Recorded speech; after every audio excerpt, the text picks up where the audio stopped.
Hi everybody, this is Sue from Winters-Bellbrook Library. I'm here today again with the Taste of the World Spice Kit. Today we're talking about nutmeg.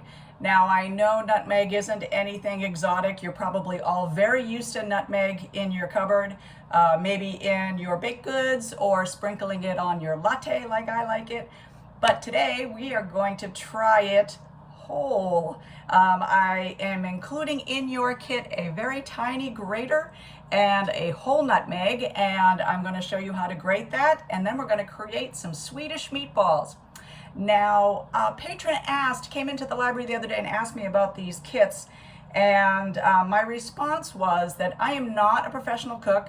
I just enjoy cooking. I make loads of mistakes. I'm not afraid of the kitchen at all. So today you'll get to see me trying something right along with you, just like the falafel last month. I don't expect perfection out of myself, and certainly you shouldn't expect it out of yourself. We'll make mistakes, we'll burn some edges, it's all okay, but we'll have fun and we'll try new things. So with that, Swedish meatballs and nutmeg, let's go.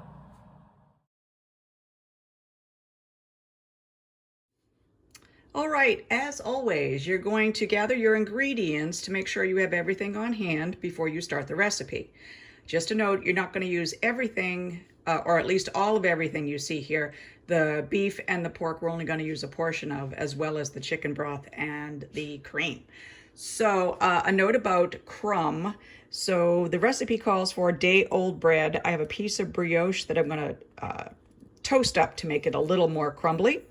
But if you don't have bread on hand, you can use panko, or you can use just regular breadcrumb. I would use plain, not with any seasoning in it though. So, but your choice, whatever you have on hand is great.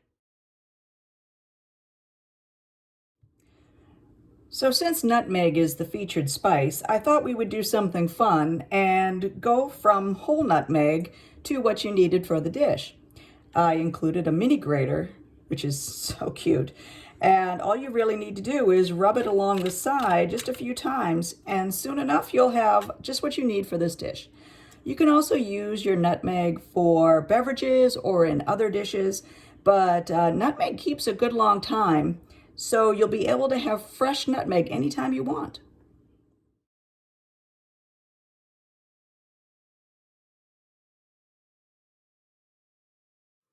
I always take the time to prep my ingredients so they're handy and ready to go when I need them.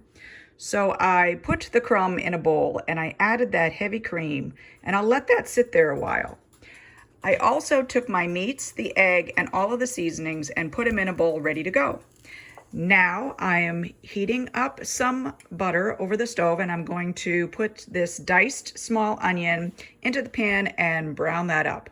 So once that's all done, I'm going to put the onion in with the meat, mix it all together, and add that as well after it's sat for 10 minutes, and then I'm ready to make meatballs. After about 10 minutes, you'll see that the onions are really starting to caramelize. This is exactly what you're looking for. In about a minute, I'm going to take all this and put it in with the mixture that I told you I made earlier. It's all ready to go. I don't have to do another thing except mix it up. And then I will add that breadcrumb that has been soaking in that marvelous cream, and then we'll be good to go to make our meatballs. Okay, I want you to see what I'm doing here. I have a scoop here that is about 1.5 tablespoons, which is what this recipe is calling for you to make the balls about that size. So I'm scooping some up and pinching it together to form the ball, and then dropping it into my pan to fry up. Now, we're just going to be frying the outside of the meatball. We're not going to worry about cooking it through. That's what the oven is going to be for. So the scoop is helping me manage this a little bit faster.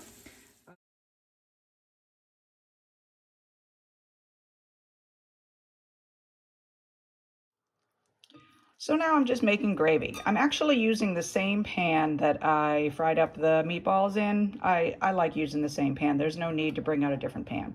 I whisked the flour into the pan drippings that were there, and now I'm just whisking and gradually adding the beef broth as needed, letting it have a chance to thicken up in between every time I add a little bit more. I'll let this cook for about 5 minutes, and then when I'm ready to serve, I'm going to add in the sour cream.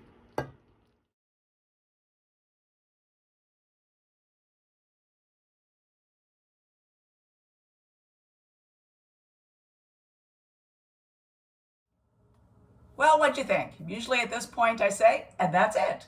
But this time I'm not going to say that. I know there were extra pans, extra steps.